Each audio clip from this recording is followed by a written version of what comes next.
بہت سارے فائدے ہیں شادی کے. میرا خیال ہے اس اینگل سے کبھی آپ لوگوں نے نہیں سوچا ہوگا. عام طور پر جب شادی کی بات ہوتی ہے یا شادی کا خیال آتا ہے تو بس اچھے کپڑے، زیور، میک اپ اور گویا مقابلہ حسن میں شرکت کی تیاری سمیت پارٹیسپینٹس کے. اور تو بات یہ ہے کہ شادی جو ہے یا نکاح جو ہے وہ صرف ایک خوشی کا موقع نہیں یا کوئی اچھے کپڑے اور اچھے زیور کے پہننے کا موقع نہیں، بلکہ اس کے علاوہ اس سے آگے اس کے بہت سے فائدے ہیں. ایک فائدہ اولاد کا ہے، کیونکہ مقصود بقائے نسل ہے. یعنی نکاح کا اصل مقصد کیا ہے کہ انسانی نسل باقی رہے، اور اس میں کوشش کرنے سے اللہ کی محبت کا فائدہ بھی ہے. نیز حضرت محمد رسول اللہ صلی اللہ علیہ وسلم کی محبت کی طلب بھی ہے کہ آپ کو امت کی کثرت پر فخر ہوگا، یعنی قیامت کے دن. علاوہ ازیں اس میں نیک اولاد کی دعا سے برکت کا حصول بھی ہے، یعنی مرنے کے بعد انسان کے لیے نیک اولاد دعائیں کرتی ہے اور انسان کو اس سے فائدہ پہنچتا ہے. اور چھوٹے بچے کی موت سے شفاعت کی امید بھی. نکاح کے فوائد میں سے شہوت کی آفت دور ہو جانے کی وجہ سے شیطان سے بچاؤ بھی ہے، اور اس میں نفس کی راحت بھی اور بیوی کی رفاقت سے انس و محبت بھی ہے. یعنی ایک کمپینین مل جاتا ہے انسان کو جس سے انسان بہت کچھ شیئر کر سکتا ہے. ایک فائدہ گھر کی تدبیر سے دل کی فراغت ہے، یہ مردوں کے لیے خاص طور پر کہ اگر وہ شادی نہ کریں تو گھر کے کام بھی انہیں خود کرنے پڑے. کھانا پکانے، صفائی کرنے، بستر بچھانے، برتن صاف کرنے اور اسباب زندگی تیار کرنے سے کفالت بھی ہے. یعنی ان سارے کاموں سے مردوں کی نجات ہو جاتی ہے، فارغ ہو جاتے ہیں، کیونکہ اکیلا رہتے ہوئے ان میں سے اکثر کام انسان کے لیے مشکل ہو جاتے ہیں. اگر انسان خود ان کو کرنے لگے تو اس کا بہت سا وقت ضائع ہو جاتا ہے، بہت سے مفید کاموں کے لیے فراغت نہیں رہتی. گویا نیک بیوی دین میں مددگار بھی ہے، یعنی اگر وہ گھر کے کام بھی کرتی ہے تو بھی، اور ہسبینڈ جو ہے وہ دین کی خدمت کر رہا ہے، اللہ کے راستے میں نکلتا ہے، تو وہ بیوی گھر رہ کر بھی اس کے اجر میں شریک ہوتی، اس کے پیچھے گھر کو سنبھال کر.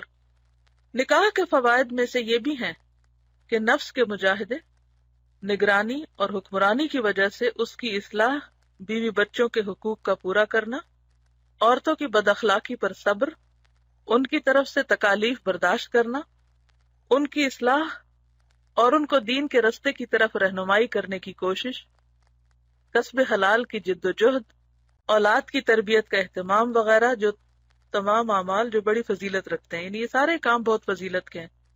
کون کون سے؟ نفس کا مجاہدہ. نفس کا مجاہدہ کیسے؟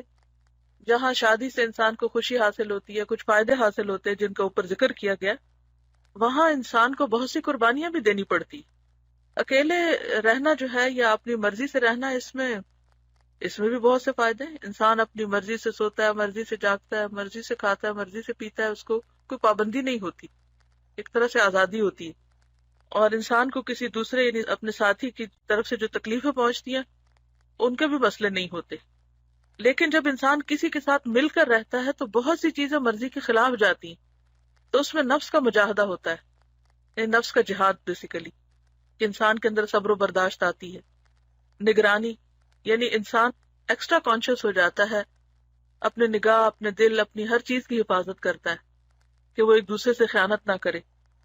اور حکمرانی کی وجہ سے اس کی اصلاح، یعنی گھر کا ایک نظام قائم ہوتا ہے جس میں ہسبینڈ جو ہے وہ ایک طرح سے حکمران ہوتا ہے. تو جب ایک انسان دوسرے کے اوپر حکم چلاتا ہے تو اس کو اپنی اصلاح بھی کرنی پڑتی، کیونکہ انسان دوسرے کے لیے بہترین رول ماڈل ہو نہیں سکتا جب تک کہ وہ خود کو درست نہ رکھے. اور بیوی بچوں کے حقوق پورے کرنے کا بھی اجر ہے. عورتوں کی بد اخلاقی پر صبر، کیونکہ عورتیں بہت ایموشنل ہوتی ہیں، ایک دن خوش ہیں، ایک دن ناراض ہیں، اور کبھی بغیر وجہ کے ہنسنے لگتی ہیں، وہ کبھی بغیر وجہ کے رونے لگتی ہیں.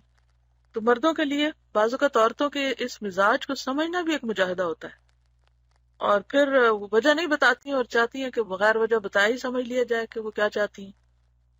تو ان سب چیزوں پر صبر جو ہے مردوں کے لیے وہ ان کے لیے باعث اجر ہے. ان کی طرف سے تکالیف برداشت کرنا، یعنی ان کے موڈز وغیرہ کی اور بعض اوقات بد زبانی کی، ان کی اصلاح اور ان کو دین کے رستے کی طرف رہنمائی کرنے کی کوشش، بیسیکلی تو مرد کی ذمہ داری ہے. اس میں بھی مرد کے لیے اجر ہے، کیونکہ قرآن پاک میں آتا ہے نا، یا ایھا الذین آمنوا قوا انفسکم واہلیکم نارا، پھر ان سارے ذمہ داریوں کے علاوہ کسب حلال کی جد و جہد، کیونکہ ایک اکیلے انسان کو اپنے اوپر جو خرچ کرنا پڑتا ہے وہ تو بہت تھوڑا ہوتا ہے، لیکن جب وہ بیوی بچوں پر خرچ کرتا ہے تو اس کو زیادہ محنت کرنی پڑتی، زیادہ کوشش کرنی پڑتی. تو پھر کیا ہے کہ جب اولاد کی تربیت وغیرہ کی جاتی ہے تو یہ سارے اعمال بہت فضیلت رکھتے ہیں، یہ جہاد ہے ایک طرح سے.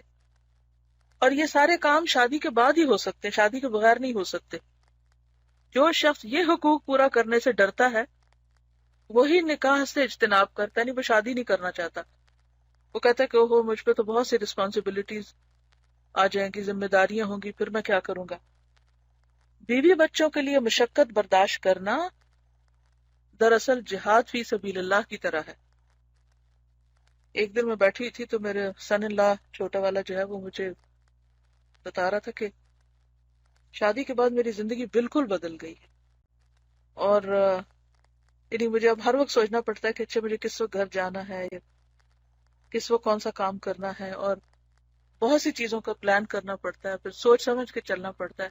جب انسان اکیلا ہوتا ہے تو اس کو یہ تو فکر نہیں ہوتی کہ وہ کس وقت کون سا پلان بنائے یا نہ بنائے، کیونکہ پھر جب انسان شادی کر لیتا ہے تو پھر اسے اپنے ساتھی یا بیوی بچے جو بھی گھر میں فیملی میں افراد ہوتے ہیں ان سب کو ساتھ لے کر چلنا پڑتا ہے.